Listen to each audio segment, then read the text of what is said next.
அன்பிற்குரிய அனைவருக்கும் இனிய வணக்கங்கள். தொல்காப்பியம் நமக்கு கிடைத்த மிக தொன்மையான ஒரு நூல். அதுவும் கூட வழிநூல்தான், முதல் நூல் அன்று. ஆகவே தமிழுடைய தொன்மையை நாம் அறிந்து கொள்ளலாம். அதிலே பொருள் அதிகாரம் என்ற அதிகாரம், அதிலே அகத்திணை இயல் முதல் இயல். மற்ற அதிகாரங்களைப் போலவே இதிலும் 9 இயல்கள் இருக்கின்றன. அகத்திணை என்பதை பற்றி நீங்கள் அறிவீர்கள். ஒன்றே வேறே என்றிரு பால்வையின் ஒன்றி உயர்ந்த பாலது ஆணையின் கிழவனும் கிழத்தியும் காண்ப என்பது அந்த நூற்பா.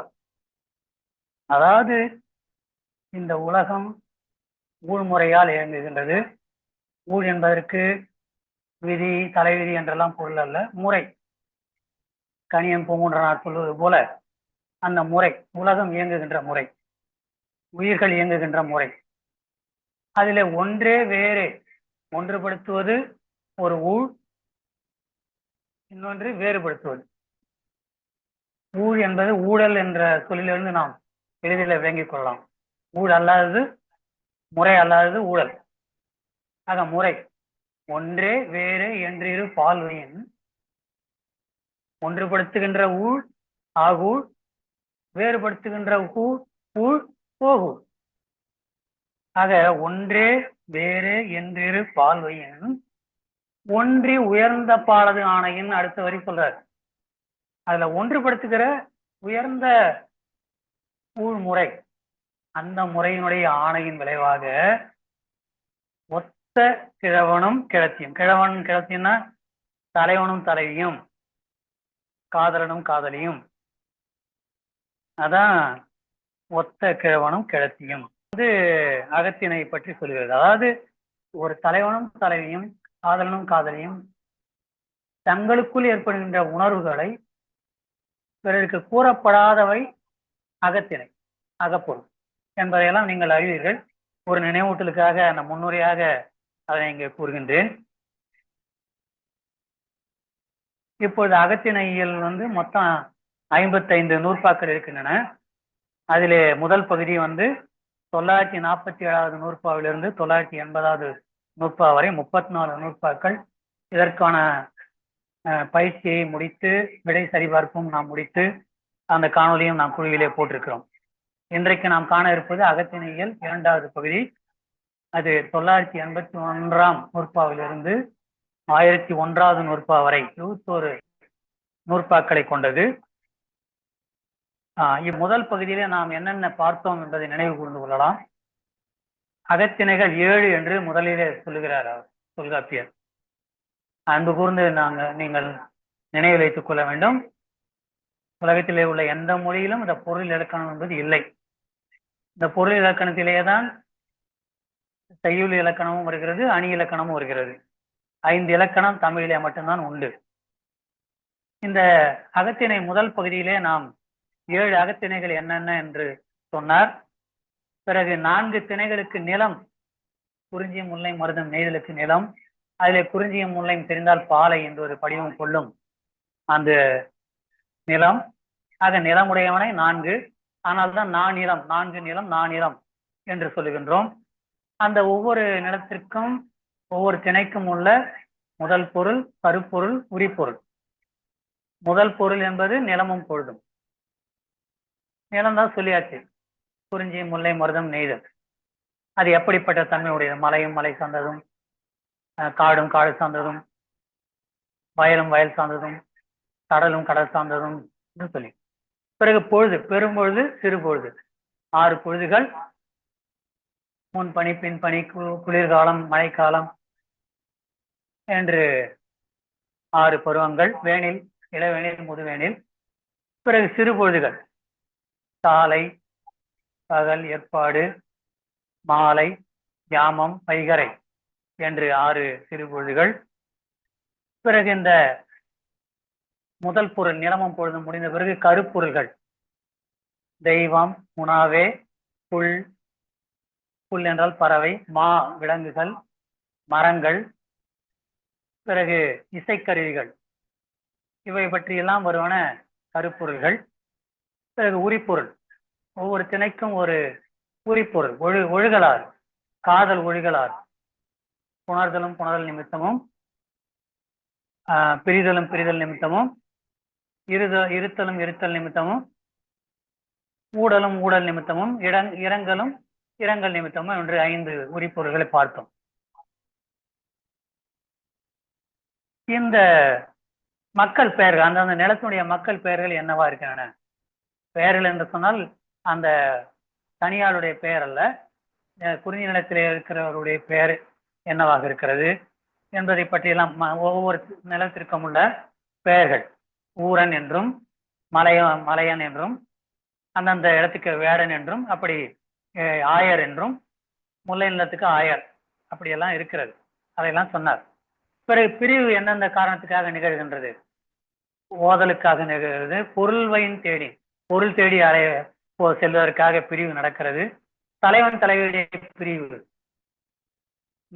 கணவன் மனைவியுடைய பிரிவு, அதான் பொருள்வையின் பிரிவு. அது படிப்பதற்காகவும் இருக்கலாம், கல்விக்காகவும் இருக்கலாம், போர் மேல் செல்வதற்காக இருக்கலாம், தூது செல்வதற்காகவும் இருக்கலாம் என்றெல்லாம் தொல்காப்பியர் மிக அழகாக தன்னுடைய முந்தைய இலக்கணங்களை வைத்து அழகுபட தொகுத்து கூறினார்.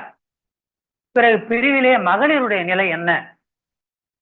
மகளிரும் கூட போவாங்களா அப்படின்னா உடன்போக்கில் மட்டும்தான் கூட போவாங்க, மற்ற இடங்கள்ல இல்ல. குறிப்பா முன்னீர் வழக்கம் மகடுவோடு இல்லை என்ற நூற்பாவை நாம் பார்த்தோம்.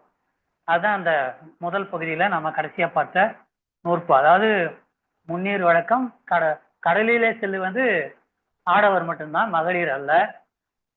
பல வகையான சிக்கல்கள் இருக்கின்றன, இயற்கையால் சிக்கல்கள் இருக்கின்றன, செயற்கை சிக்கல்களும் இருக்கின்றன. அதெல்லாம் உங்களுக்கு தெரியும், நமக்கு தெரியும். அதுதான் அந்த நூற்பா. பிறகு இன்றைக்கு 2வது பகுதிக்கு வருகிறோம். 981 1001 நூற்பா வரை 21 நூற்பாக்கள். முதல் வினாவை, மகளிர் மடலேறுதல் இல்லை என்பதற்கு என்ன காரணம் என்பது எப்படி முன்னீர் வழக்கம் மகடுவோடு இல்லை என்று நூற்பாவிலே சொன்னாரோ, அடுத்த நூற்பாவிலே சொல்கிற மகளிருக்கு மடலேறுதல் இல்லை. மடலேறுதல் என்று சொன்னால் உங்களுக்கு தெரியும், கைக்கிளையில உள்ள ஒருவன் தன்னுடைய விருப்பத்தை அடைவதற்காக விருப்பம் நிறைவேறாத இடத்து பனை மட்டையிலே ஒரு குதிரை போல் செய்து அதில் ஏறி வருதல், அந்த பெண்ணினுடைய உருவத்தை வரைந்து வைத்துக் கொண்டு, அதுதான் மடல் ஏறுதல் என்று சொன்னோம். இந்த மடல் என்பதுதான் மட்டைன்னு ஆகுது. பனை மட்டைன்னுவாங்க, தென்னை மட்டை, பனை மட்டை, மடல்னுவாங்க, பனை மடல். முனம் என்பது முன்னை என்று ஆவது போல, வளம் என்பது வள்ளை என்று ஆவது போல, மடல் என்பது மட்டையானது, மடல் ஏறுதல். இந்த மடல் ஏறுதல் ஆண்களுக்கு மட்டும்தான், பெண்களுக்கு இல்லை, மகளிருக்கு இல்லை. அந்த காலத்துல ஆடவர் என்று சொல்ல வேண்டும், ஆண்கள் என்று கல்வி சேர்க்கக்கூடாது, மகளிர் என்று சொல்ல வேண்டும் அல்லது பெண்டிர் என்று சொல்ல வேண்டும், பெண்கள் அன்று. ஆகவே இந்த முதல் 981 நூற்பா, எத்தினை மருங்கினும் மகடூ மடன்மேல் பொற்புடை நெறிமை இன்மையான. ஏன் மடல் ஏறக்கூடாது? அவங்க மடல் ஏறக்கூடாது, இது ஆண் பெண் சம உரிமை இல்லையா அப்படின்னு சொல்லி கேட்கலாம். ஆனா அதுக்கு காரணம் சொல்ல, பொற்புடை நெறிமை இன்மையான. மகளிருக்கு அந்த மாதிரி மடல் ஏறுதல் அது பொற்புடைய நெறி இல்லை என்று அந்த குமுகம், அன்றைக்கு இருந்த குமுக அமைப்பு அதை வரையறுத்திருக்கிறது. பொற்புடைய நெறி இல்லை, பொலிவுடைய நெறி இல்லை என்று. அதனால்தான் அது மடல் ஏறுதல் இல்லை. ஏன்னா பொற்புடைய நெறின்றது மகளிருக்கென்று சில தன்மைகள் இருக்கின்றன, இயற்கையாகவே சில தன்மைகள், பிறகு செயற்கையாக புகுத்தப்பட்ட தன்மைகள்லாம் இருக்கின்றன. ஆகவே அது பொற்புடைய நெறி இல்லை என்பதால் பொலிவுடையதன்று, சிறப்புடையதன்று. மகளிர் சிறப்புடையதன்று, ஆணுக்கு எப்படி வேணாலும் அமையலாம் அப்படிங்கிறதுனால அது சொல்றாங்க. ஆக இந்த வினாவுக்கு விடை வந்து சுருக்கமான விடைதான். ஏன் வந்து மகளிருக்கு மடல் ஏறுதல் இல்லை அப்படின்னு சொன்னா அது சிறப்புடையது அன்று என்பதுதான் அதனுடைய விடை. பிறகு உள்ளுரை ஓமம் எந்த கருப்பொருள் நீங்களாக அமையும்? ஓமைகள்ல பல இருக்கின்றன. அதெல்லாம் வந்து ஓமை இயல்னே ஒரு இயல் இருக்கிறது. ஆனாலும் இங்கே சில உள்ளுரை ஓமம் ஏனை ஓமம் ரெண்டு சொல்றாரு. உள்ளுரை ஓமம் என்பது வேற எந்த மொழியிலும் இல்லை. இறைச்சி என்பதும் ஒரு ஓமை தான். அதுவும் எந்த மொழியிலும் இல்லை. இந்த ரெண்டும் தமிழுக்கே உள்ள சிறப்புகள். அதெல்லாம் வந்து செய்யுளியல்ல ஓமையல்ல படிக்க போறோம். ஆனா உள்ளுரை ஓமம்னு ஒண்ணு இங்க வருது, குறிப்பிடுறாரு. இது தொடர்பா இருக்கிறதுனால குறிப்பிடுறாரு. அப்போ உள்ளுரை ஓமம் எந்த கருப்பொருள் நீங்களாக அமையும்? உள்ளுரை ஓமத்துக்கு என்ன விளக்கன்றத இதுல நம்ம பாகி வினாக்கள்ல 2வது வினா வருது. அங்க நம்ம விரிவா பார்க்கலாம் அது என்னன்றத. இப்போ இதுக்கு விடை என்ன? உள்ளுரை ஓமம் கருப்பொருள்னு சொன்னோம் இல்லையா? முதல் பகுதியில் அகத்திணையில முதல் பொருள் கருப்பொருள் உரிப்பொருள்னு. கருப்பொருள்னாக்க தெய்வம், உணவு, தெய்வ வகைகள். அந்த நிலத்துக்கு ஒரு தெய்வம். மாயோன் மேய, தேயோன் மேய, இந்திரன்னு சொல்லுவாங்க. வேந்தன் தான் இருக்கு. எல்லா நிறைய ஆசிரியர்கள் இந்திரன் சொல்றாங்க. வேந்தன் தான் சொல்லணும், அரசன். அந்த நிலத்துக்கு வேந்தன். மருத நிலம் போது ஒரு நாடு அமையுது, ஊர் அமையுது, நகர் அமையுது, நாடு அமையுது, அரசன். அது போல அந்த தெய்வம், உணவுனா உணவு, இதுதான் கருப்பொருள். அதுல உள்ள அந்த நிலத்துக்குள்ள பறவைகள், அந்தந்த நிலத்துக்கு என்னென்ன விலங்குகள், அந்த நிலத்துக்கு என்னென்ன இசைக்கருவிகள், இதெல்லாம் கருப்பொருள். அப்போ இந்த உள்ளுரை ஓமம் என்பது ஒரே ஒரு கருப்பொருளுக்கு மட்டும் இல்லைன்னு சொல்லி தொல்காப்பியர் சொல்றாரு. அது எந்த கருப்பொருள் அப்படின்னு சொன்னா தெய்வத்தை தவிர்த்த மற்றவையெல்லாம் வந்து பிற பொருளை இடமாக கொண்டு இந்த உள்ளுரை ஓமம் அமையலாம். ஆனா உள்ளுரை ஓமம்னு ஒண்ணு கையாளும் போது புலவர் அந்த தெய்வத்தை தவிர்த்துருவாங்க அப்படின்னு சொல்றாரு. அதான் இதற்கு விடை என்னவென்றால் தெய்வம் தவிர்த்த பிற பொருள்கள். தெய்வம் எந்த கருப்பொருள் நீங்களாக அமைனா தெய்வம் நீங்களாக அப்படிங்கிறதுதான் விடை. பிறகு 3வது வினா, அகத்துறை பற்றிய செய்திகளை எந்த பாவகைகளில் பாடுவது சிறப்பு என்று புலவர் கூறுவர் என்று சொல்ல. அகத்திணை பாடல்கள் எல்லாம் வந்து எந்த பாவகை நிறைய இருக்கு இல்லைங்களா? வெண்பா, களிப்பா, மஞ்சிப்பா, ஆசிரியப்பான்னு இருக்குனாலு அது இல்லாம மருட்பா, பரிபாடல் இதெல்லாம் வருது. அதுவும் வருது பாவகையில். இதுல எந்த பாவகையில எழுதுனா சிறப்பு? புலவர்கள் ஆனா எந்த பாவகையில் எழுதுறது சிறப்புன்னு சொல்லியிருக்காங்கன்னா கலிப்பா, பரிபாடல் இந்த 2 வகையில தான் எழுதணும். எழுதுறது சிறப்புன்னு சொல்றாங்க. மற்ற வகையில எழுதலாம். இப்ப 8 தொகையெல்லாம் பாத்தீங்கன்னா நம்ம 10 பாட்டு பாத்தீங்கன்னா 10 பாட்டுல அகப்பாட்டம் இருக்கு, புறப்பாட்டு இருக்கு, அகமும் புறம் கலந்த பாட்டு இருக்கு. பெரும்பாலும் ஆசிரியப்பாதான் அகப்பாட்டல் எல்லாமே. அதே போல 8 தொகை பார்த்தோம்னா பெரும்பாலும் ஆசிரியப்பாதான், எல்லாமே ஆசிரியப்பாதான். அப்புறம் ஏங்க தொல்காப்பியர் சொல்றாரு, அவர் காலத்துல அந்த கலிப்பாவையும் இந்த பரிபாடலையும் எழுதியிருக்காங்க. பரிபாடல்னு ஒண்ணு 8 தொகையில இருக்கு. ஆனா அதுல வந்து அகப்பாடலும் இருக்கு, புறப்பாடலும் இருக்கு. அப்போ பரிபாடல் வகையில இப்ப விடை வந்து என்னன்னா எந்த பாவையிலும் பாடுவது? கலிப்பாடல்களிலும் கலிப்பாவிலும் பரிபாடல் என்றுதான் விடை. பிறகு 4வது வினா, கைக்கிளை எந்த அகத்திணை மாந்தர் மீது வைத்து பாடுவது மரபில்லை சொல்றாங்க. மரபில்லை, அதாவது மாந்தர்களை வைத்து சொல்றாங்க. கைக்கிளைங்கிறத ஒருதலை காமம், அதாவது ஆண் விரும்புறான் இல்ல பெண் விரும்புறான், இன்னும் எதிர்ப்பக்கம் வரல. அன்ற முதல்ல நம்ம வகுப்பு தொடர்பு சொன்னால ஒன்றி உயர்ந்த பாலது ஆணையால் ஒத்த கிழவனும் கிழத்தையும் காண்ப, எதிர்பட்டு ஒரே உணர்வு உள்ள ஒத்த அன்பினதாக உள்ள ஆணும் பெண்ணும் பார்க்கும் பொழுது, எதிர்ப்படும் பொழுது, அப்படி இல்லாம இவன் மட்டும் பாக்குறான் இல்ல அவன் மட்டும் பாக்குறான், அவதான் கைக்கிளை ஒருதலை காமம். அதுல அகத்திணை மாந்தர்கள் யார் யாரு? தலைவன், தலைவி, அப்புறம் அகத்திணையில அவங்களுக்கு துணையா இருக்கிற தோழி, பாங்கன், பாணன், நற்றாய், செவிலித்தாய், இப்படி பலர் இருக்காங்க அகத்திணை மாந்தர்கள். இதுல எந்த மாந்தர் மீது அதை கைக்கிளையை வைத்து பாடக்கூடாது, பொருட்படுத்தக்கூடாது அப்படிங்கிறதுக்கு தான் கேள்வி.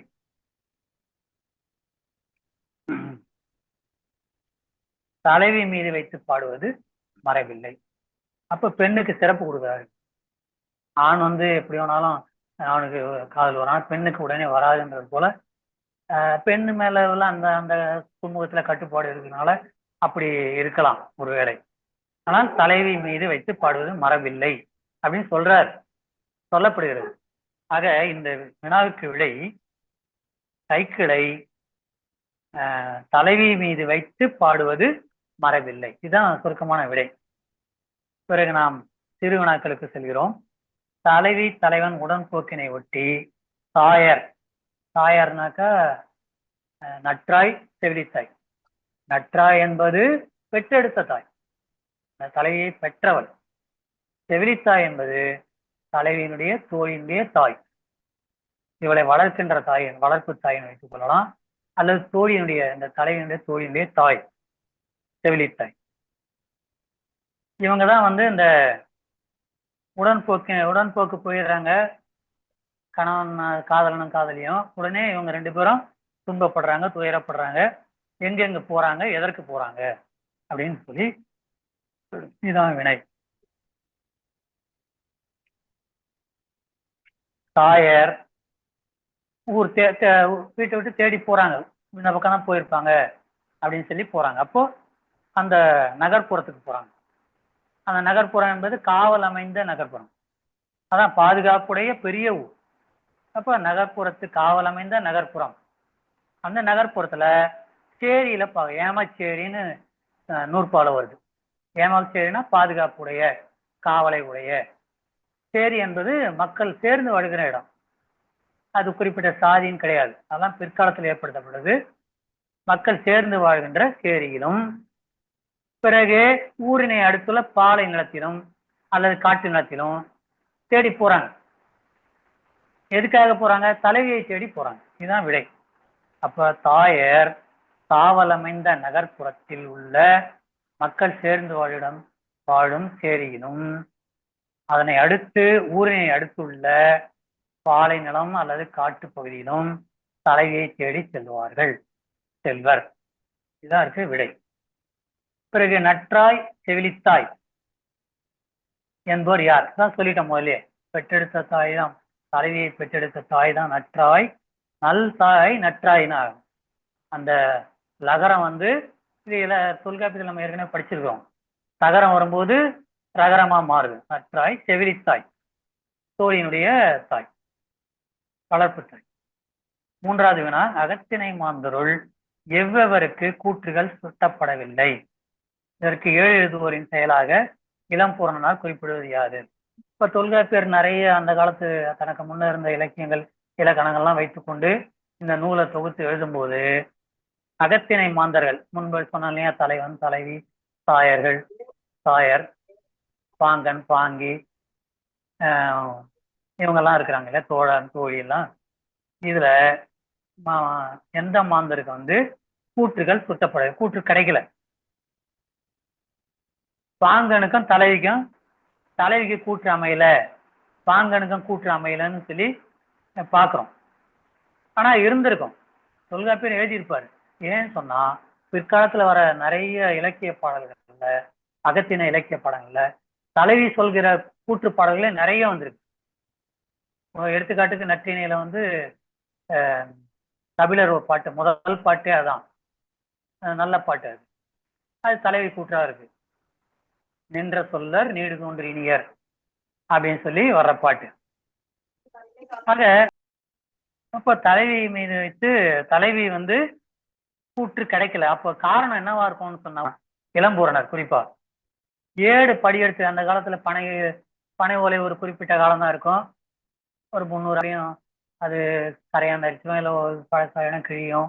அதனால 7 பேர்த்து எழுதுவாங்க. இல்லை படிகள் நாடு முழுக்க பரப்பணும் இல்லைங்களா. அப்போ படி பெயர்க்கும் போது அந்த ஏடு வந்து தொலைஞ்சு போயிருக்கலாம், விட்டு போயிருக்கலாம், விடுபட்டு போயிருக்கலாம் அப்படின்னு இளம்பூரணர் அதற்கு ஒரு காரணம் சொல்லுகிறார். அது நம்ம பாடநூல்ல குறிப்பிட்டிருக்காரு. அதை அடுத்து அதான் அதுக்கு காரணம். இப்ப விடை வந்து எவ்வருக்கு கூற்றுகள் சுட்டப்படவில்லை. மூன்றாவது வினாவுக்கு அகத்திணை மாந்தருள் பாங்கனுக்கு சூட்டப்படவில்லை, தலைவிக்கு சூட்டப்படவில்லை. இதற்கு காரணம் அந்த ஏட்டினை விட்டு விட்டனர் போலும் படிபெயர்த்து எழுதியவர்கள் தான் விடை.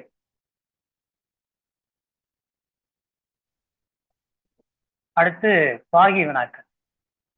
தோழி தேயத்தும் தோழி தேத்தும் தேயம் என்பதுதான் தேசம்னு ஆச்சு. தோழி தேயத்தும் இந்த இடத்துல தேசம் கிடையாது, தோழி உள்ள இடத்தினும்.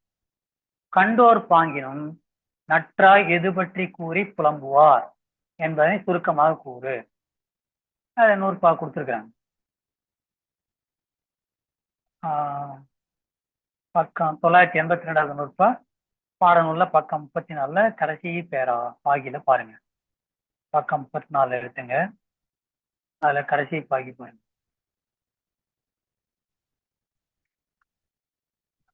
ஏன்னா வந்து நற்றாய் எது பற்றி கூறி புலம்புவார். தலைவி பிரிந்ததனை பற்றி கடைசி பாகி 34வது பக்கம்.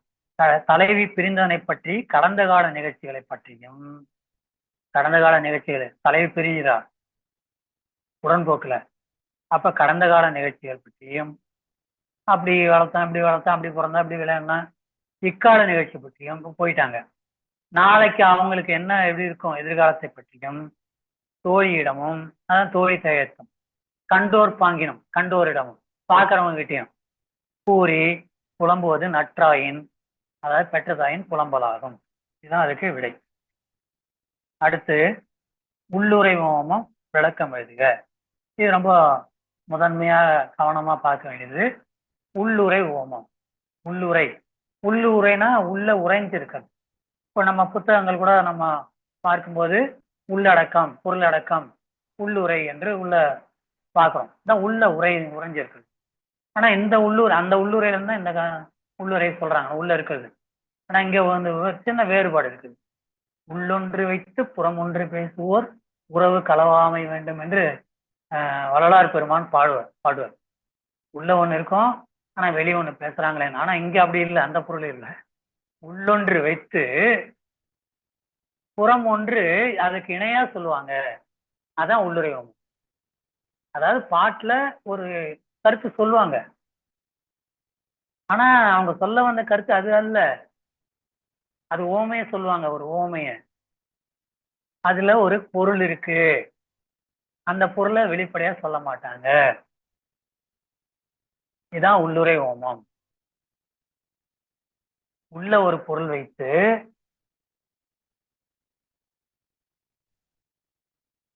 அது அந்த பொருளை வந்து வெளிப்படையாக சொல்லாமல் ஒரு ஓமை வாயிலாக சொல்வது உள்ளுரை ஓமம். ஓமை, உள்ளுரை ஓமம். இதுதான் வந்து உள்ளுரை ஓமம். ஒரு எடுத்துக்காட்டு சொன்னா இன்னும் கொஞ்சம் விளங்கிக்கலாம். நம்ம அதுக்கு வந்து ஒரு எடுத்துக்காட்டு சொல்றேன். குறுந்தொகையில ஒரு பாட்டு வருது, 85வது பாட்டு. யாரினும் இனியன் பேர் அன்பினனே உள்ளூர் குறி துள்ளு நடை சேவல் சூழ் முதிர் பேடைக்கு ஈனில். ஈனில் நல்லா அந்த சொல்ல மட்டும் நீங்க கவனத்துக்கு வச்சுங்க. ஈனில் இழை, இழையர், வாழி வாழிய வாழியர் இழையர் தேன் பொதி கொண்ட தீங்கழை கரும்பின், தீங்கழை கரும்பின் நாரா வெண்பூ கொழுதும் யானன் ஊரன் பாணன் வாயே. ரொம்ப அருமையான பாடல் இது. அதாவது தலைவனுக்கு பரிந்து பாணன் வரான், அவனுடைய தோழன் வரான், தலைவனுக்கு பரிந்து வருகிறான். அவனை நோக்கி தோழி சொல்றா, கிண்டல் அடிக்கிறார், பகடி சொல்றான். ஆனா நேரடியா சொல்ல வரல, அவ சொல்ல வர கருத்து வேற. ஆனா உள்ளூர் அவங்க சொல்றா பாருங்க, எவ்வளவு அழகா சொல்ல பாருங்க. யாரேனும் இனியன், அவன் எல்லார விட இனியன் தான்பா, இனியவன், ரொம்ப இனிமையானவன். யாரேனும் இனியன், இனியவர் எல்லாம் இனியன். பேரன்பினன், அன்பருள் எல்லாம் சிறந்த அன்பன் தான். பாணனே, நீ பரிந்து பேசும் தலைவன் தான் எத்தகையவன்? அவன் ஊர்க்காரன். அந்த ஊர்ல ஊர்க்குருவின்னு ஒண்ணு இருக்கு. ஊர்க்குருவி உயர உயர்ந்து பறந்தாலும் பறந்தாலும் பருந்தாகாதுன்னு ஒரு பழமொழி இருக்கு இல்லையா? ஊர்க்குருவி. அந்த ஊர்க்குருவி தான், அதான் அந்த இதுல வருது. உள்ளூர் குறின்னு 2வது அடியில சொல்றாரு. ஊர்க்குருவி, குறின்றது குருவி. உள்ளூர் குருவிய பார்த்திருப்பான் தானே அவன். பெட்டை குருவி என்ன செய்யுது? கரு கொண்டுடுச்சு, முட்டையிட போகுது. அதை முன்னுணர்ந்து கொள்கிறது இது ஆண்குருவி. அதை முன்னுணர்ந்து அந்த ஆண்குருவி என்ன செய்தான்? இனிய கரும்பின், அதான் தீம் கழை கரும்பின் வெண்பூவை கொய்து வந்து, கரும்பினுடைய பூவை வெள்ளையா இருக்கும், அதை கொண்டு கொய்து வந்து அதை முட்டையிடறதுக்கு பஞ்சு மெத்தைய முட்டையிட்டு வைத்திருக்கிற ஈன் இல் தான் ஒரு அருமையான சொல். மகப்பேறு மருத்துவமனைன்னு இப்ப சொல்றோம். மகப்பேறு மருத்துவமனைன்றது எவ்வளவு 3 சொற்கள், எத்தனை எழுத்து பாருங்க. ஆனா ஈனில், ஈன் இல், ஈனுதல் என்றால் பிள்ளை பெருத்து பெறுதல், ஈன்று புறந்தறுதல். அந்த ஈன் இல் இல்லம் மகப்பேறு மருத்துவமனை. ஈனில்ன்ற 3 எழுத்துல ஒரே சொல்ல, ரெண்டு எழுத்து, 2 சொல்லுடைய கூட்டுச்சொல் ஈன் இல். ஈனில் ஆகிய கூட்டை கட்டி முடித்தது அப்படின்னு சொல்றாங்க அந்த தோழி, தலைவனுக்கு பரிந்து வந்த பாணன் நோக்கி. இதான் அவனுடைய வாரல் கருத்து. நீங்க வேற எதுவும் சொல்லல. அது என்ன பொருள் சொல்றான்னா, அந்த பெட்டை கோழி பெட்டை குருவி முட்டையிட போகுது, இது ஆண் குருவிக்கு தெரிஞ்சு போச்சு, ஈனில் அமைத்து கொடுக்குது. எங்கேயோ போய் கரும்பு பூ கொண்டு அமைச்சு கொடுங்க. ஆனா நீ உன்னுடைய தலைவன் இருக்கிறானே, தலைவி வந்து பிள்ளை பெருத்துக்கு போறாள், சாட்சியா இருக்கா, பிள்ளை சாட்சியா இருக்கிறாள், கருவுற்று இருக்கிறாள். கருக்கொண்ட மனையை விட்டு விட்டு அயலே போய்விட்டானே, ஊர்க்குருவியை பார்த்தது இல்லையா அவன்? ஊர்க்குருவியை கண்டேனும் ஊரன் புரிந்து கொள்ளக்கூடாது என்பது இதன் உள்ளுரை. இதான் சொல்ல வந்த பொருள். ஆனா வெளிப்படையாக சொல்லவில்லை. ஒரு ஓமை. அது எப்படிப்பட்ட ஓமை? இயற்கையை பார்த்து பார்த்து, மற்ற உயிரினங்களை பார்த்து பார்த்து அவை பழகுகின்ற தன்மை, அவர் வாழ்கின்ற தன்மை. ஒரு பெண் குருவி முட்டையிடுவதற்காக ஒரு ஆண் குருவி ஒரு படுக்கை அமைத்து கொடுக்கிறது என்று சொன்னால், இந்த செய்தியை இவர்கள் இலக்கியத்தில் இணைக்கிறார்கள் என்று சொன்னால், இப்படிப்பட்ட இலக்கியம் நமக்கு கிடைத்திருக்கிறது. இந்த இலக்கியத்தினுடைய பெருமையை நாம் பரப்ப வேண்டும். அதற்கு இலக்கண வகுப்புகளில் நாம் தொடர்ந்து வர வேண்டும், பயிற்சிகளை தொடர்ந்து பெற வேண்டும், மற்றவருக்கு பரப்ப வேண்டும். இதுதான் உள்ளுரை ஓமம். அப்ப இதுக்கு என்னன்னா இவ்வளவு விடை எழுத வேண்டியதில்லை. எடுத்துக்காட்டு கேட்டால் எழுதலாம். மிக சுருக்கமாக, ரத்தின சுருக்கமாக சொல்லலாம். ரத்தினம், அரத்தினம் என்பது தமிழ், அதை ரத்தினான்னு கொண்டு போயிட்டாங்க. என்னன்னா உள்ளுரை ஓமத்துக்கு விளக்கம், புலவர் தான் ஏற்றும் அகத்துறை பாடலை ஏற்றுகின்ற புலவர் தான் சொல்ல வந்த கருத்தை, வெளிப்படுத்த வந்த கருத்தை உள்ளே வைத்து அமைக்கின்ற ஓமை. இதான் உள்ளுரை ஓமை. புலவர் தான் சொல்ல வந்த கருத்தை, இது வந்து அகத்திணை பாடல, தான் சொல்ல வந்த கருத்தை உள்ளே வைத்து, தான் சொல்ல வந்த பொருளை உள்ளே வைத்து ஓமை அமைக்கிறது. இதான் வந்து உள்ளுரை ஓமை. அகத்துறை பாடலை ஏற்றும் புலவர் தான் வெளிப்படுத்த எண்ணிய பொருளை, அதாவது ஓமேயத்தை உள்ளே வைத்து அமைக்கும் ஓமை. அதான் உள்ளொன்று வைத்து அதற்கு இணையான, வேற கிடையாது, அதற்கு இணையான புறம் ஒன்று கூறுதல். அடுத்தது கைக்கிளைக்குரிய குறிப்புகள் என சொல்லப்படுவன யாவை?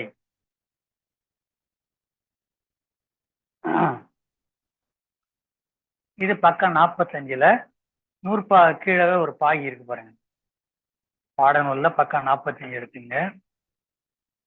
அதுல நூற்பாகு கீழே பாருங்க, அந்த பாகி எழுது.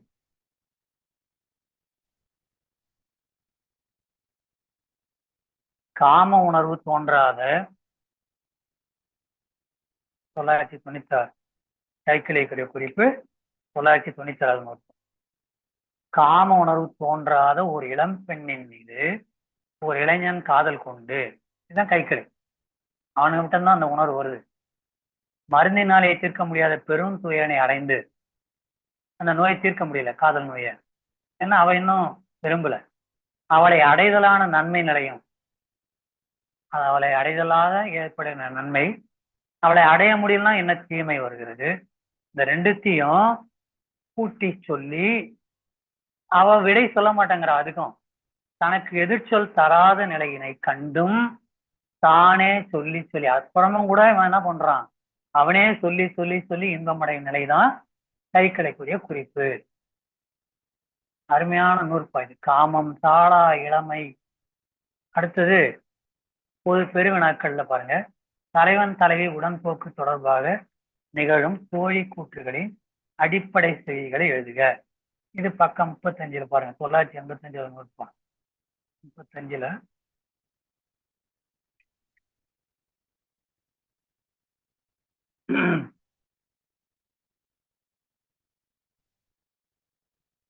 உடன்போக்கின் போது தோழி கூறுவது. தலைவனுக்கும் தலைவிக்கும், அப்படியே அந்த பாட்டுல கீழே போட்டிருப்பார். தலைவனுக்கும் தலைவிக்கும் பிரிவால் வரும் துன்பங்களை எடுத்து கூறும் போதும், அது முதல். 2 தலைவனுடன் தலைவியை அனுப்பி வைக்கும் போதும். 3 உடன் கொண்டு செல்லாமல் தலைவன் தலைவை விட்டு பிரியும் போதும். 4 தலைவி தன்னையும் தன் சுற்றத்தினை நீங்கி செல்லுதலால் தனக்கும் தாயார் முதலிய தமருக்கும் உற்ற துன்பத்தினை எடுத்துரைக்கும் போதும். பின்னாடி அடுத்த பக்கம் இருக்கு பாருங்க. 5வது மெய்யையும் பொய்யையும் புனைந்து கூறியும் கண்டவரை காட்டியும் நற்றாயின் துன்பத்தினை எண்ணியும் தலைவியை மீட்டுக் கொள்ளும் போதும். 6 தலைவன் தலைவியை விட்டு அகலும் போதும். இப்படி போது அந்த பாக்கி வரைக்கும் நம்ம எழுதணும். உடன்போக்கில் நிகழும் கண்டோர் கூற்றுகள் யாவை? அதுல 100 கீழவே ஒரு உரை கொடுத்திருக்காரு. 37வது பக்கத்துல 986வது நூற்பா. கண்ட ஒரு கால்புள்ளி வச்சுங்க. கண்டனா பார்த்த, கண்டோர் பார்த்த, அகவை முதிர்ந்த பெற்றோர் கூறும் அறிவுரை. அதெல்லாம் பார்க்கிறவங்க என்னென்ன கூற்று சொல்லுவாங்க, என்னென்ன பேசுவாங்க, அதான் ஒவ்வொரு அந்த அகத்திணை மாந்தர்கள் கூற்றுன்னு முன்பு பார்த்தோம் இல்லைங்களா. இந்த கண்டோரும் ஒரு அகத்திணை மாந்தர் தான். பார்க்கிறவங்க எல்லாம், ஊர்ல உள்ளவங்க எல்லாம். அகவை முதிர்ந்த பெற்றோர் கூறும் அறிவுரை, அறவுரை இவை. இவங்க சொல்றதுதான் இந்த பார்க்கிறவங்க சொல்றது அறிவுரையும் அறவுரையும். பொழுதும் வழியும் அஞ்சும் வழியாக இருப்பதனால் நீங்க போற உடன்போக்கு போற நேரம் இருட்டா இருக்கு, இரவா இருக்கு, அஞ்ச தகுந்ததாக இருக்கிறது. வழியும் அஞ்ச தகுந்தது இருப்பதனால் ஏதாவது தவறு ஏற்படலாம், குற்றம் ஏற்படலாம், துன்பம் ஆகியவை நேரும். என்னாகுமோ என்று அஞ்சி அந்த குற்றத்தினை எடுத்து விளக்குவார்கள். அதை விளக்குவாங்க. இது முதல். அருகில் உள்ள இந்த ஊருக்கு போனால் உங்களுக்கு நன்மை உண்டாகும் என்று ஊரையும் வழியையும் கூறினோம். சரி, போறதான் போறீங்க, இந்த பக்கம் போகாதீங்க, இந்த ஊருக்கு போகாதீங்க, அந்த ஊரை விட இந்த ஊர் நல்லா உங்களை வர இருக்கும் அப்படின்னு அந்த இதை சொல்றது இன்னொரு கூற்று. ஒன்றாக சேர்ந்து செல்கின்ற அந்த காதலரின் நெஜத்தோடு கலந்து அன்புடன் மனம் செலுத்தி கூறுவார்கள். காதலர் மனம் வருந்தி மறுபடியும் மறுபடியும் கேட்டாலும் கூட அதற்குரிய விடையை கூறி வழி சொல்லி பாதுகாப்புன்னு சொல்லி வழி அனுப்பி வைப்பார்கள். எல்லாம் கண்டோர் கூற்றில் வருது. அங்கே தேடிக்கொண்டு வந்த தாய், 3வது தாய் தேடி வராங்க. தாய் தேடி வரும்போது ஏற்கனவே பார்த்தோம், நற்றாயம் பெற்ற செவிலித்தாயம் தேடி வருவாங்க. ஊர் ஏமச்சேரியிலையும் அதோட ஊரை இடத்துள்ள பாலை நிலத்திலும் இல்லை காட்டு நிலத்திலும் தேடி வருவாங்க, மகளை தேடி வருவாங்கன்னு பார்த்தோம். அப்படி அவங்க தேடி வரும்பொழுது இந்த கண்டோர், இந்த பெரியவங்க, அகவை முதிர்ந்த பெற்றோர், அகவை முதிர்ந்த உற்றோர் என்ன சொல்லுவாங்க அப்படின்னா, அங்கே தேடிக்கொண்டு வந்த தாயின் துன்ப நிலை கண்டு அவளை மேற்கொண்டு போக விடாமல் தடுத்துவார்கள். வேணாம், போக வேணாமா, வருத்தப்படுறாங்கன்னு சொல்லி சொன்னாலும் சொல்லுவாங்க. இல்லை என்றால் போகும்படி விடுவதாக இருந்தால், இல்லை அவங்க விரும்பிட்டாங்க, போகட்டும், வாழ்க்கை அமையட்டும் அப்படின்னு சொல்லி போகும்படி விடுவதாக இருந்தால் விடுவதும். அடுத்தது, காதலர் நீண்ட தூரம் சென்று விட்டனர், நீங்க பேசுறது கேட்கல.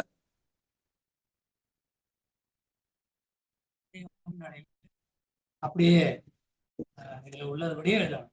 நம்ம சொந்த நடையில எழுதா இன்னும் சிறப்பாக கூட எழுத முடியும். ஆக 3 முதன்மையான கூற்றுகள் கண்டோர் கூற்றுல. அவங்களுக்கு சொல்றது உடன்போக்குல போற கணவன் காதலன் காதலிக்கு, தலைவன் தலைவிக்கு சொல்றது, வழியெல்லாம் அப்படியெல்லாம் இருக்கும் அப்படின்னு சொல்லிட்டு, அடுத்து எந்த ஊர் போகணும் எந்த ஊர் போகணும்னு வேற ஊருக்கு வழிகாட்டுறது 2. தாய் வந்துடுறாங்க, தாய் வரும்போது சரி தாய் வந்துட்டாங்க வருத்தப்படுறாங்க நீங்க போங்க நல்லபடியா முடிச்சு வைப்பாங்கன்னு சொல்லி அறிவுரை சொல்றது. இல்லை இல்ல அவன் போட்டோம் அப்படின்னு சொல்லி அவங்கள அனுப்பி விடுறது, தாயை வந்து திருப்பி அனுப்புறது.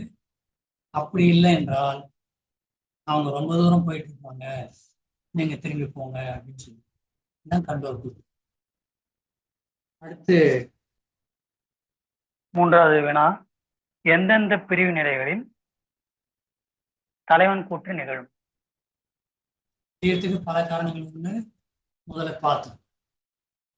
தலைவன் பொருள் தேடி புறப்படுறது, படிப்பதற்காக போவது, போருக்காக போவது, தூது செல்ல போவது, ஊடலில் பெய்வது, இப்படி பல பிரிவுகள் இருக்கின்றன. அந்த தலைவன் பற்றி எங்கெங்க நிகழ்வு அப்படின்றது அது பக்கம் 38 இருக்கு. 987வது நூற்பா, மிக பெரிய நூற்பா, நீண்ட நூற்பா. ஒன்றா தமரினும் பருவத்தும் சுரத்தும் ஒன்றிய தோழியோடு ஏன்னா அங்க அடுத்தது உயிர்மை வர்றதுனால தோழியோடுன்னு வருது, உயிர் வந்தா தோழியோடுன்னு வரும். அப்படி அந்த நூற்பா இருக்கிறது. விளக்கம், தங்களது காதலுக்கு ஒப்புதல் அளிக்காத சுற்றத்தார் வெப்பமிகிறிய கொடிய பாலை நில வழி ஆகியவற்றை தங்களது உடன்பொருட்கள் பங்கிரிப்படம் தோழியுடன் பேசி உடன் அழைத்து செல்வதற்கு வற்புறுத்தினாங்க. தோழி வந்து வற்புறுத்தலாம். இல்ல அவனை எங்க போய் இதெல்லாம் ஒரு பாலை வழி ரொம்ப அச்சம் தகுந்தது, வெப்பம் மிகுந்தது, கொடிய தன்மை வாய்ந்தது, அவளை விட்டுட்டு நான் பொருள் தேடி கொண்டு வரேன், அதுக்கப்புறம் சேர்ந்து வாழலாம்னு சொன்னாலும் இந்த 2 இடத்துலையும் அவன் கூற்று நிகழ்த்துவான். சில நேரங்கள்ல பாலை வழியில் அவன் சுற்றத்தார் வந்து கூட்டு போயிடுவாங்க, வேணப்பா உள்ளூர்லயே நீ வந்து இருந்துக்கலாம் அப்படின்னு சொல்லும்போது அப்பொழுது மனம் பெரிதும் கலங்கி துன்பம் அடைந்து தலைவியின் கற்பினை காக்கின்ற முயற்சியை அறியாத நம்புறார் அவன் மீது பழியை சுமத்தி திருத்துவர். இன்னும் சொல்லி வருந்தோம், ஐயோ என்னை வந்து பழி சொல்லி சொல்லுவாங்களே அப்படின்னு சொல்லி வருந்தோம். அப்பவும் கூட்டு நிகழும். அவன் வருந்துறது சொல்லி அழகுதான் ஒரு கூற்று. இதெல்லாம் உடன்போக்கின் போது ஏற்படுகின்ற ஒரு வகையான கூற்றுகள், தலைவனுடைய கூற்றுகள். அடுத்து வந்து அந்த பொதுவான அறிவுரைகள், பொருள் வந்து வாழ்க்கைக்கு தேவைங்கிற அறிவுரைகள் 2 பாகில் இருக்கு. அந்த 2 பாகியும் வைப்பீங்க. 3வது பாகி வைப்பாங்க, உறவினர் வரைவுக்கு உடன்படாத போதும் உடன்போக்கிற்கு பருவம் போகும். வரைவுக்கு உடன்போக்கு இல்லை, வரைவுனா திருமணம். திருமணத்துக்கு வந்து உறவினர்கள் ஒத்துக்கொள்ளாத போதும் அவன் பேசுறான், ஒத்துக்க வைக்கிறதுக்காக பேசுவான். உடன்படாத போதும் கூட்டு நிகழும், தலைவன் கூட்டு நிகழும். உடன்போக்கிற்கு பருவம் பொருந்தாத போதும், இப்ப நம்ம போறது சரியா இல்லை, இன்னொரு நாள் போகலாம், இன்னொரு பருவத்துல போகலாம் அப்படின்னு சொல்லி தலையிடமோ தோழியிடமோ சொல்லும் பொழுதும் கூட்டு நிகழும். காட்டு வழி பாதையிலும் அப்படி போகும்போது அங்கேயும் வழிபாதையிலும் போகும், கூட்டு நிகழும், தலைவன் கூட்டு நிகழும். கருத்துக்கு உடன்பட்ட தோழி உடன்போக்கிற்கு துணியும் போதும், சரி உடன்போக்கு தோழி ஏற்பாடு பண்றாரோ சரின்னு சொல்லி தலையை அனுப்பி வைக்கிறான், அப்பொழுதும் கூட்டு நிகழும். எப்பெல்லாம் தலைவன் சொல்லுவான் பேசுவான் அப்படிங்கிற இந்த நூற்பாவுடைய கருத்து. அடுத்து அடுத்த பேரா விட்டுருங்க. அடுத்த பேராவில் வந்து 5வது வரியில பாருங்க, பொருள் தேட பிரியும் காலத்திலும். பொருள் வேணும் வாழ்க்கைக்கு, பொருளுடைய அருமைக்கு தேவை, அது அதுக்கும் அந்த காலத்திலும் சொல்லுவாங்க. அதுக்கு அடுத்த வரிக்கு அடுத்த வரி பாருங்க, தூதுக்காக பிரியும் போதும். அதுக்கு பிறகு தன் அருகில் உள்ளவருக்கு உதவும் பொறுத்து துணை வயிறு பிரியும் போதும், கூட போறவங்களுக்கு துணையா போயிட்டு வந்துடுறேன், அவங்க அந்த ஊர்ல விட்டுட்டு வந்துடுறேன் அப்படின்னு சொல்லும் போதும்.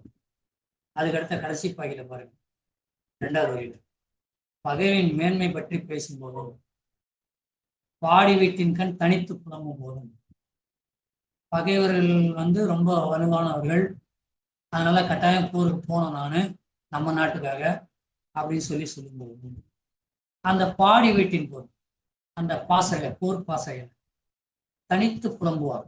தலைவி அங்க இருக்காளே என்ன சொல்ல போடுவாளோ அப்படி சொல்லி புலம்பும் போதும், நாடு காக்கும் கடமைக்காக பிரியும் போதும், போருக்காக பிரியும் போதும், பிறகு பரத்தியர் பிரிவினால் ஏற்பட்ட ஊழலை தீர்ப்பதற்காக தலைவரிடம் கெஞ்சி நிற்கும். ஊழல் கொள்ளணும் பரத்தியரிடம் போயிட்டு வரான்னு தெரிஞ்சு தலைவி ஊழல் கொள்ளும் போது கெஞ்சிக்கிறான். அப்பொழுதும் தலைவிக்கு தெளிவுபடுத்த, நான் அப்படி போல அதுக்காக போல அப்படின்னு சொல்லி தெளிவுபடுத்துது. ஆக இந்த நிகழ்வுகள் எல்லாம் தலைவன் போக்கு நிகழும் என்று நம்ம சுருக்கமாக நம்முடைய மொழிநடையில எழுத வேண்டும். பிறகு 4 வகை பெருந்திணை குறிப்புகளை விளக்கமாக எழுதுக. பெருந்திணை பெருந்திணை என்பது ஒருதலைக்காம், பொருந்தாக்காம், அது அகவை நான் காரணமாக அப்படி பொருந்தாக்காம் பெருந்திணை குறிப்பு. 44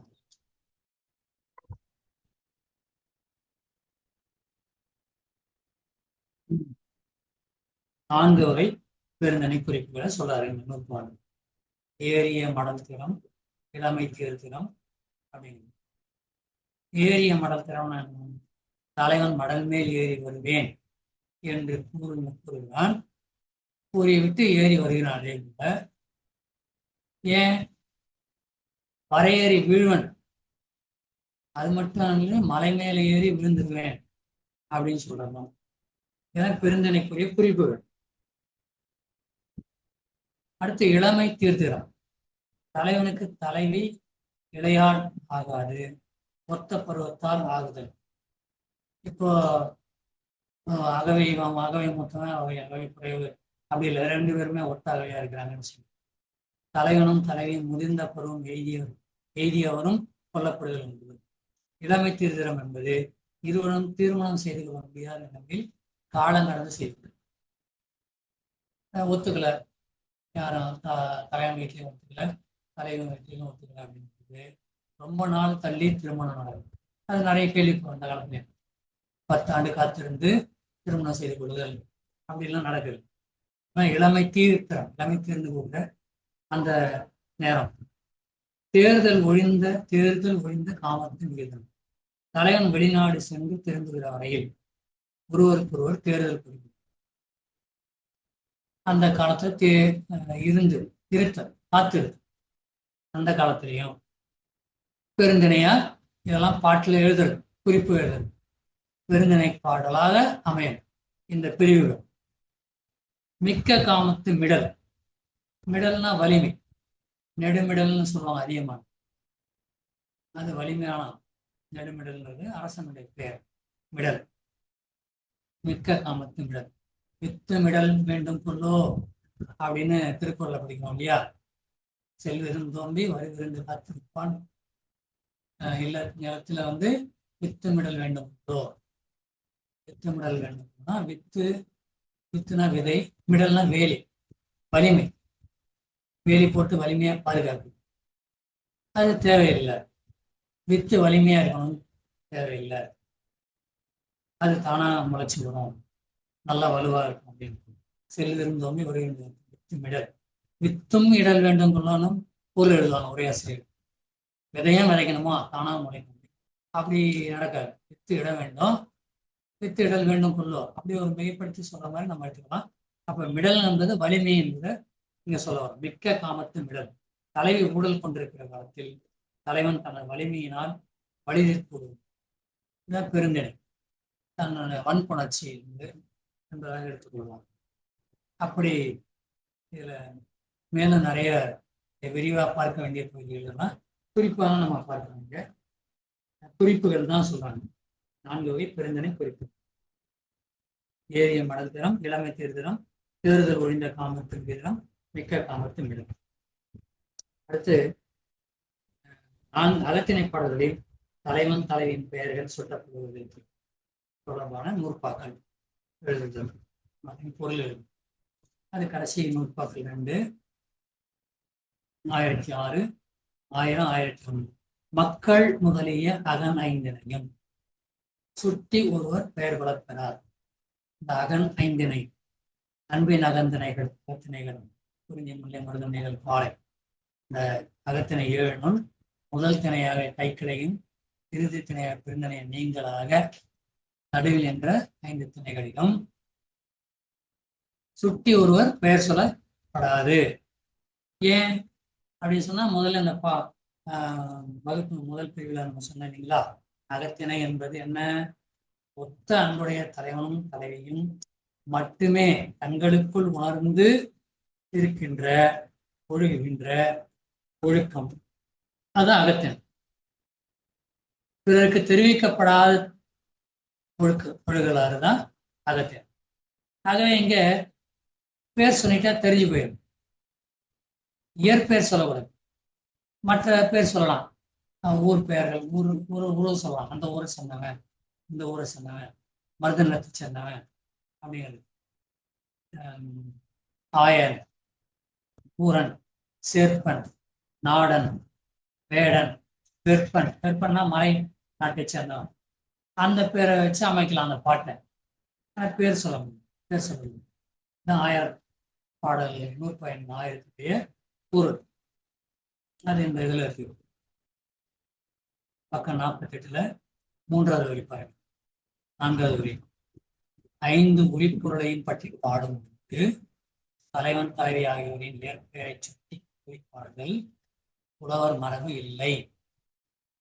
கூறுவதாக இருந்தால் ஆயன் முல்லைநிலம், வெப்பன் குறிஞ்சிலம், நாடன் ஊரன் இதெல்லாம் மருதநிலம், சேர்ப்பன் சேர்ப்பன்னா நெய்தல், இந்த பெயர்கள் மட்டும் அமையும். அடுத்து கடைசி நூற்பான் அகத்திணையில் பெயர் அமைவதற்குரிய இடம் புறத்திணை மருங்கின் பொருந்தின அல்லது அகத்திணை மருங்கின் அளவுதல் எனவே அகத்துறை அல்லாத கல்வி, கொடை, ஒழுக்கம், வீரம் ஆகிய புறத்துறை பொருள்களில் இயற்பெயரை சுட்டி சொல்லலாம். புறநானூர்ல பார்க்குறோம் இல்லையா, அதிகமான நெடுமான் அஞ்சி, நெடுஞ்செழியன், ஆரிய படைகளர் நெடுஞ்செழியன், கடலில் வாய்ந்த இளம்பெருவழி, புறமுட்டத்து குறிஞ்சிய கிள்ளிவளான், இப்படி மன்னருடைய பேரெல்லாம் வருது. இயற்பெயரை சுட்டி கூறலாம். ஆனால் அகத்துறை பாடல்களில் இயற்பெயரை சுட்டி கூடாது, இது மரபில்லை என்று இந்த நுட்ப அமைகிறது. இப்பொழுது உங்கள் வினாக்கள் கொடுக்கலாம், ஐயங்களை கொடுக்கலாம், என்றால் வகுப்பினை நிறைவு செய்யலாம். இன்னும் நாம் முதலிலே இருக்கிறோம். இன்னும் 7 இயல்கள் இருக்கின்றன. அந்த 7 நாம் முடித்துவிட்டால் நாம் பயிற்சியை முடிப்பதற்கு இருக்கும். நாம் அறிந்து கொள்ள வேண்டிய இலக்கண பகுதியில் சொல்லுங்கள் தொடர். ஏதேனும் வினா இருந்தால் தொடுக்கலாம், ஐயம் இருந்தால் கேட்கலாம், இல்லை என்றால் வகுப்பை நிறைவு செய்யலாம். தொடர் ஒரு நொடி. எல்லா நூற்பாக்களையும் ஏதாவது வினா, சிறு வினா, குறு வினா, பாகி வினா, நெடுவினாவில் உள்ளடக்கி இருக்கிறீங்களா? இல்லை ஒரு சில நூற்பாக்களை வினாக்கள்ல இடம் பெறாம விட்டு வச்சுக்கிறீங்களான்னு கேட்குறேன். சரிங்க சார், நல்ல கேள்வி, அருமையான வினா. இருங்க சார், ஒரு நொடி இருங்க.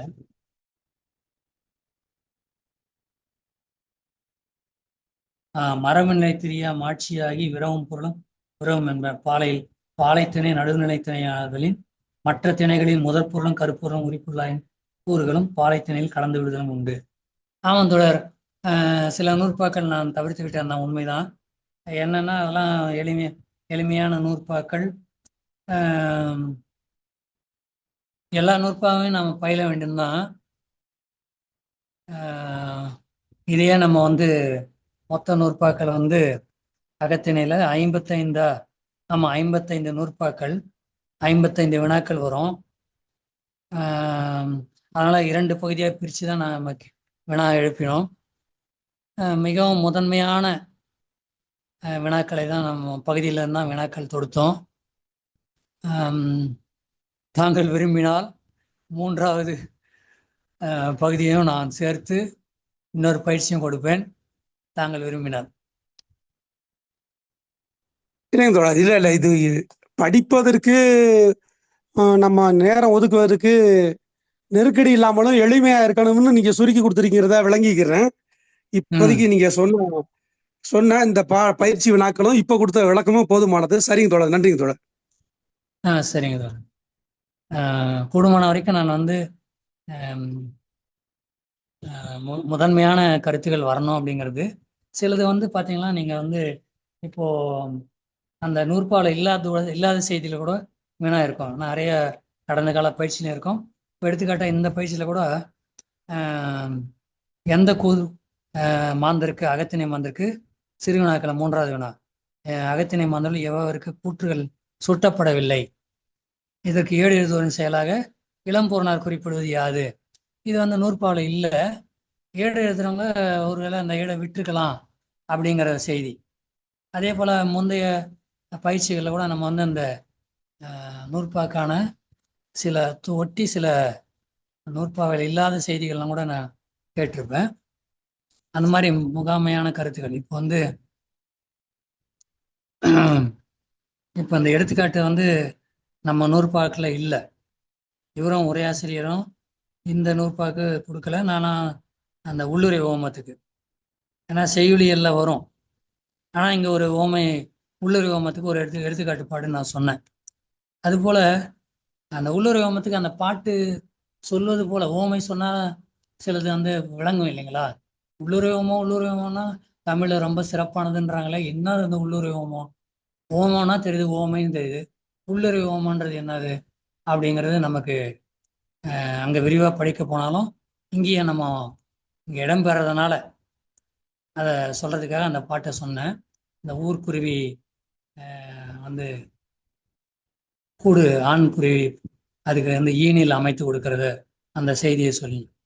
அதுபோல் சில மற்ற நூற்பாக்கள்லாம் வந்து போகிற போக்கில் நம்ம படிச்சுட்டு போகலாம் அப்படிங்கிறதுக்காக நான் விட்டேன். இனி ஒப்புரவாளன் தோழர் சொன்னது போல் நான் பார்க்குறேன். எதுவும் விடுறதுக்குரிய நூற்பாக இருந்தால் நான் விட்டுறேன். மற்ற நூற்பாக்களை நான் வினா தொடுக்கிறேன் தோழர். நன்றி.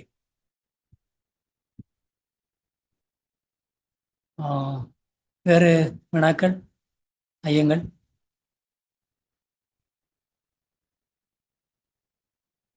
நிறைவு செய்தலாம் தோழர். சரிங்க. அவர் பாலகிருஷ்ணனுக்கு பேச முடியாது போல இருக்கு. சரிங்க ஐயான்னு சொல்றாரு. சரிங்க, நிறைவு செய்யலாம். எழுதினத்தோட பாலகிருஷ்ணனத்தோட உடனே எழுதிறாரு.